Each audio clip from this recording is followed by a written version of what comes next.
Good morning viewers. நம்ம தோட்டத்தில் இன்றைக்கி அள்ளி கொடுத்த காய்கறிகள், பழங்கள் எப்படி இருக்காங்க பாருங்கள். நல்ல வளர்ச்சியோடு ரொம்ப நல்லா வந்துட்டாங்க. நாளைக்கு அமாவாசைக்கு சாம்பாருக்கு ரெடி ஆகிட்டாங்க.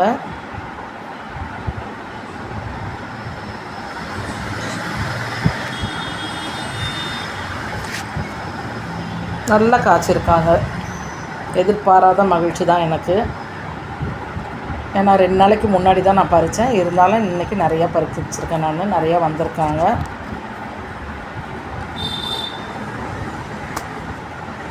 காலையிலேயே மன மகிழ்ச்சி நிறைவோடு பறிச்சுட்டு வந்திருக்கேன். பூக்களும் நிறைய அள்ளி கொடுத்துருக்காங்க. இன்றைக்கி காய்கறியாக பூக்கலான்ற மாதிரி போட்டி போட்டு 2 பேரும் கொடுத்துருக்காங்க எனக்கு.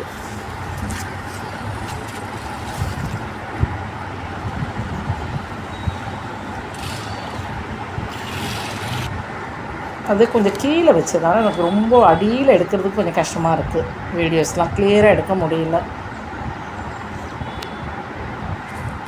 அது செடி ஃபுல்லாக படர்ந்துடுச்சு. அதனால் அடியில் கத்திரிக்காயெலாம் இருக்குது.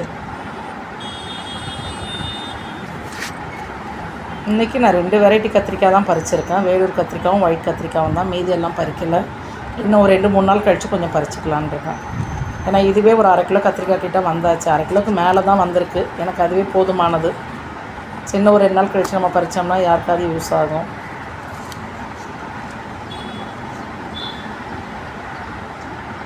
நல்லா வந்திருக்காங்க. கத்திரிக்காய் வந்தாச்சு. நம்ம காய்கறிகள் ஓரளவுக்கு வந்துகிட்டே இருக்காங்க. இப்போ அடுத்து காராமணி கொடுப்பாங்க. பூக்க ஆரம்பிச்சிட்டாங்க.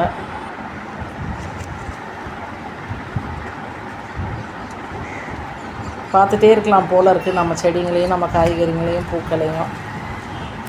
கொஞ்சம் இடையில ஒரு மாதிரி டல்லாக இருக்கும்போது கொஞ்சம் மன சோர்வு எனக்கு வந்தது. ஆனால் அந்த சோர்வு இல்லாமல் இப்போ நல்லா காய்க்க ஆரம்பிச்சிட்டாங்க.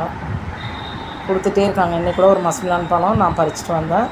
நல்லா பழமாகவே இருந்தது. ஷேர் பண்ணி சாப்பிட்டுட்டோம் நாங்கள். செடி முழுவதுமே மஸ்மிலான் இருக்குது. நிறைய மஸ்மிலான் செடி.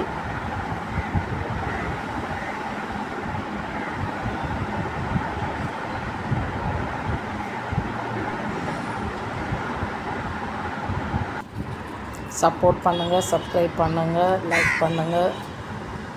மோட்டிவேட் பண்ண தான் எங்களுக்கு இன்னும் அந்த செடியில் வளர்ப்பில் ஆசை இருக்கும். Thank you all.